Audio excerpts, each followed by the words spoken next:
जी अस्सलाम वालेकुम, सुबह बखैर and a very good morning to all of you. भाई आजकल हमारे पास एक तो चैनल्स लातादाद जो है मौजूद हैं और हमारे पास चैनल्स पे इतने कमाल कमाल ड्रामाज आ रहे हैं। हम ड्रामाज बहुत ज़्यादा एंजॉय भी करते हैं, उनकी रेटिंग्स भी बड़ी अच्छी आती है, उन ड्रामा से मीम्स भी बनती है। बट क्या होता है, कुछ अरसे के बाद जब कोई और बड़ा हिट ड्रामा आ जाता है तो हम इन ड्रामों को भूल जाते हैं।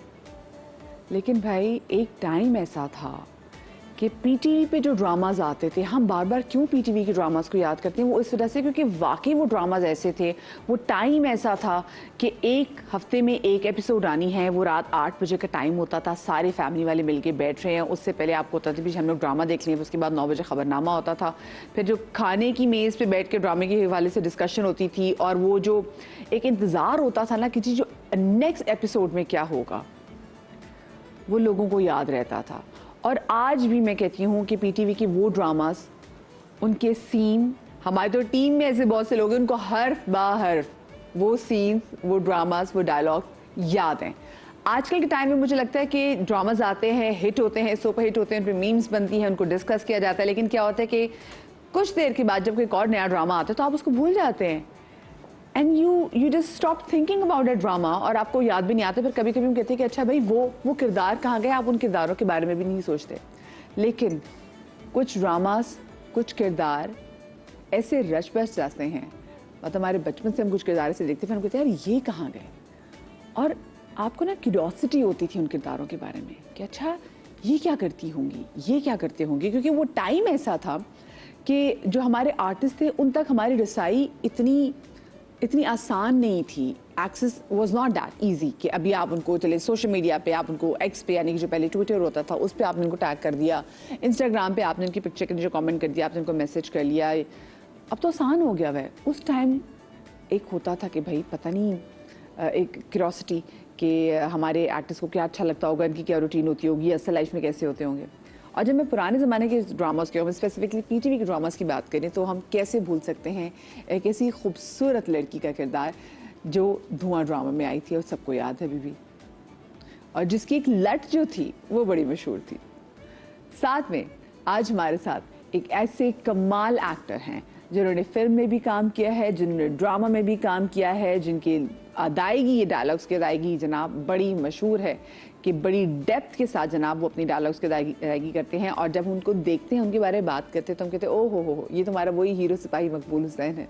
समझ तो आप गए होंगे मैं किसकी बात कर रही हूँ जी। So we have with us नाज़रीन नसर और हसन न्याजी। अस्सलाम वालेकुम जी and good morning to both of you. कैसे आप लोग? ठीक ठाक हैं? थैंक यू, बिल्कुल ठीक। मुझे बताएं, अभी जो एक तरह से एक रीकैप ही था जो हमने बहुत ही मुख्तसर से बनाया क्योंकि मुश्किल था, क्योंकि आप लोगों ने इतना काम किया हुआ है। कैसा लगता है जब पुराना दौर देखते हैं, और वो पीटीवी का दौर आपको स्पेसिफिकली कैसा लगता है? देखिए तो अभी मतलब बहुत सी याद आ गई ना कि अच्छा ये भी किया था। आप लोगों ने काफ़ी अच्छा काम किया हुआ है। पीटीवी का दौर तो पीटीवी का दौर था, सही है ना? मतलब कोई कंपैरिजन नहीं, अब उसका कोई कंपैरिजन नहीं है। इट्स पहले उस ज़माने में हम सिर्फ पैसे नहीं थे ना, तो सिर्फ पैशन की वजह से काम करते थे। और अब हम दूसरी तरफ आ चुके हैं। काम बहुत ज़्यादा अल्हम्दुलिल्लाह, बट मैं तो मिस करती हूँ वो वक्त। पीटीवी में एक्चुअली एक एटमॉस्फेयर ऐसा था, जब आप उसके कॉरिडोर में भी एंटर होते थे ना तो आपको लगता था पीटीवी, यहाँ से लोग लेजेंड्स लाइव गए हैं और ट्रांसमिशन हुई हैं और आप यहाँ पर आ गए हैं, क्यों आए हैं? मतलब एक अपने आप से एक सवाल खड़ा होता है, क्यों आए हैं? हर कमरे से एक नया, मतलब हर कमरा, डिफरेंट लोग, डिफरेंट एटीट्यूड्स और बड़े नाखुदा। सो वो चीज़ें हैं। अच्छा, वैसे कितना मुश्किल था पीटीवी में ऐसी जगह बनाना, फिर आके नाम अपना आगे बना लेना? पीटीवी में जगह बनाना बहुत मुश्किल था। मुझे याद है कि मैं जब भी वहाँ से गुजरती थी ना तो दीवार उनकी इतनी ऊंची ऊंची, तो मैं बोलती थी पता नहीं क्या कैसे लोग होते हैं अंदर, क्या होता है, एक अलग दुनिया। वाकई मैंने पीटीवी का दफ्तर देखा, क्योंकि मेरा पहला जो चैनल था वो जहाँ से मैंने न्यूज़ पढ़ी थी तो वो पीटीवी के बिल्कुल साथ था, तो इतनी लंबी लंबी दीवारें होती थी। क्यों है इतनी लंबी दीवारें? बाहर एक हुजूम होता था लोगों का ना, जो शायद इंतजार करते थे कि पता नहीं कौन से एक्टर्स बाहर निकलेंगे तो उन्हें देखेंगे। तो आई रिमेंबर कि जब मैं फर्स्ट टाइम गई थी नाइला जाफरी के साथ, तो मेरे लिए वो एक इतनी एक्साइटमेंट थी कि मैं अंदर जाऊंगी, देखूंगी, और मतलब दरवाज़ा खुला तो शफ़ी साहब सामने थे, तो आई वाज लाइक वाओ, मैं इनको देख रही हूँ फेस टू फेस। सो बिल्कुल जब आप एंटर ही हो ना तो आप लगता है कि आप दूसरी दुनिया में आ गए, बिल्कुल डिफरेंट। आपको पहला ऑडिशन याद है आपका? अच्छा, लकीली मेरे साथ ये हुआ कि मैंने जैसे आपको बताया कि नाइला और हम रेडियो करते थे, तो नाइला ने मुझसे बोला कि यार मुझे मेरी कल से शूट है तो तुम मेरे साथ चलोगी, मुझे अपने डायरेक्टर से मिलना है। मैं चली गई, मुझे शौक था अंदर जाके देखने का। मैं गई तो अली रिजवी साहब बैठे हुए थे और उन्होंने मुझे देखा, मैंने आप ड्रामे में काम करेंगी? मैं नहीं, मेरे तो पेरेंट्स मुझे बिल्कुल इजाज़त, घर से बिल्कुल ऐसी इजाज़त नहीं थी। बोले अच्छा नंबर दे दें। उस ज़माने में मोबाइल्स तो नहीं थे, उन्होंने बाय द टाइम मैं वापस गई हूँ वो मेरी अम्मी से बात कर चुके थे, मेरी अम्मी तैयार हो गई थी, and I was so excited of course कि ऐसा। और नेक्स्ट डे मैं शूट पे थी। ये फैमिली 93 जब मैंने किया था, that was my no audition nothing, मैं बस शूट पे थी। अच्छा, पहले ज़माने में ये बहुत होता था कि सीधा मतलब वो डायरेक्ट हो जाते थे, मतलब जैसे सुल्ताना सिद्दीकी साहिबा भी, उसके बाद जो बानो से भी वो सीधा कॉल कर देती थी, बच्चे भी कॉल कर देती थी घर वालों से, वो घर वालों को भी इन्वॉल्व करते थे। पता है क्या, पहले ये होता था कि आपका हुलिया जो उनके माइंड में होता था कि ये शक्ल चाहिए मुझे इस कैरेक्टर के लिए, मतलब कि अक्सर ये होता था कि ये कैरेक्टर आपके लिए लिखाया गया, तो अगर आप नहीं कर सकती तो अपनी डेट बताएं, मुझसे मैंने अब नहीं, अब तो बोलते हैं ना कि मतलब आपके पास डेट है, पहले ये पूछते हैं डेट है तो फिर आगे बात करते हैं, वरना नहीं, ये शक्ल वकल हुलिया कुछ भी नहीं होता। लेकिन पहले ये होता था कि हो सकता है उनको मैं उन्हें लगा होगा कि ये सही लगेंगी जो कैरेक्टर है, और आई डोंट नो उन्होंने मुझ पे किस तरह से बिलीव कर लिया, ट्रस्ट कर लिया कि। लेकिन अम्मा मान गई आपके लिए तो बड़ा सरप्राइज होगा। सॉरी, मैंने कहा अम्मा मान गई आपकी। हाँ, it was very very surprising, क्योंकि मेरी फैमिली में कोई भी शोबिज़ में नहीं क्या था। आप अगले को तो इनकार करके आई थी, मेरे घर वाले मानेंगे नहीं और घर वाले मान गए। Exactly. मैंने कहा अम्मा कैसी है, मैं तो उनको क्या कर रही हूँ, मानेंगी नहीं। और हमने बिल्कुल मान गई, और मैं दूसरे दिन से शूट पे गई। आपके वाले साहब का क्या रिएक्शन था?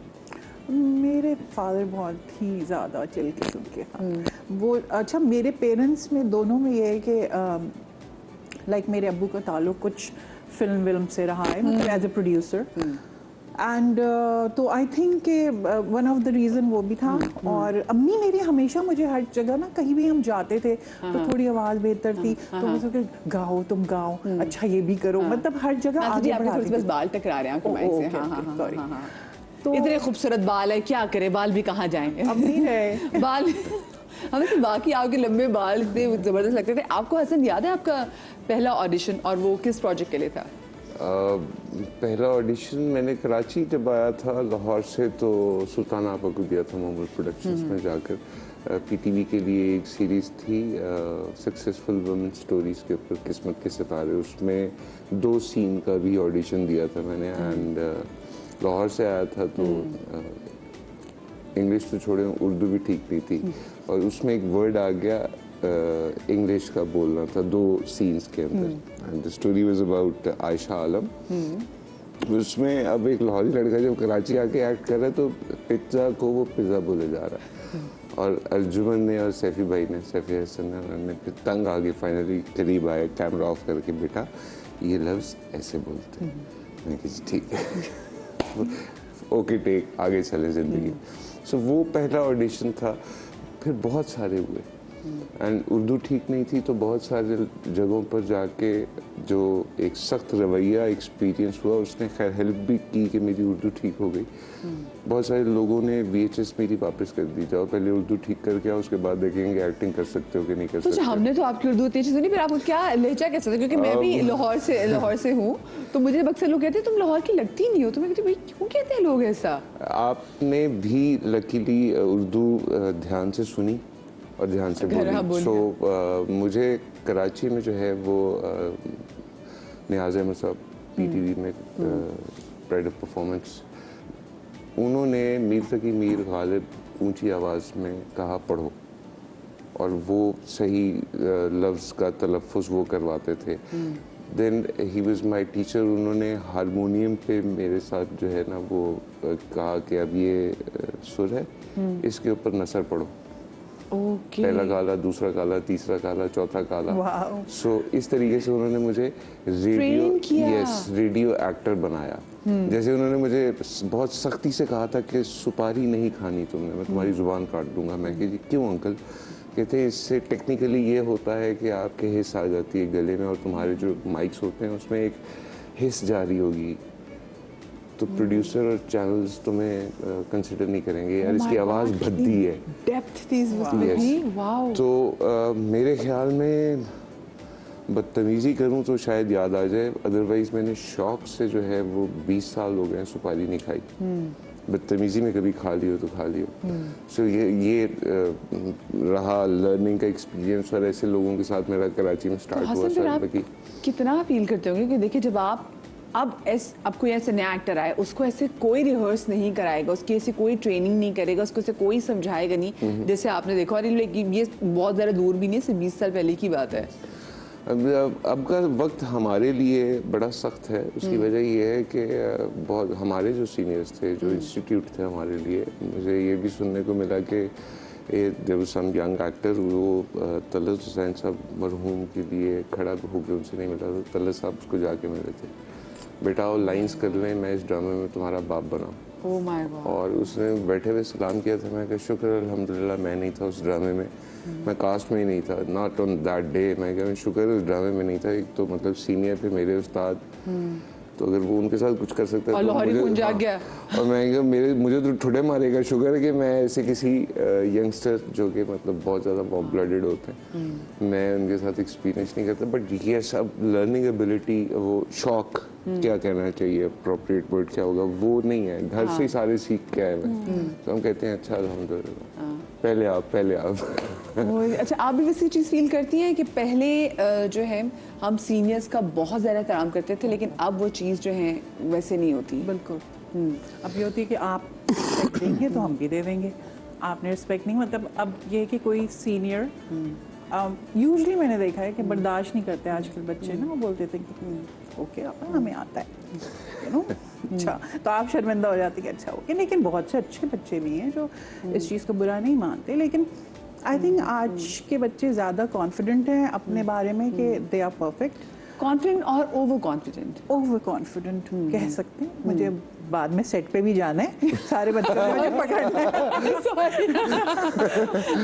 बट हम लोग आज भी कोशिश करते हैं कि हमारे लाइक मैंने एग्जैक्टली तलत साहब के साथ जब काम किया था अभी कुछ सालों पहले, तो जब भी कुछ बोला उन्होंने कि बेटा इसको इस तरह बोल लेते हैं, क्योंकि हम अभी भी हम चाहेंगे कि यार चाहे सीख लें, कुछ सीख लें बेहतर। बट आजकल थोड़ा सा अच्छा, आजकल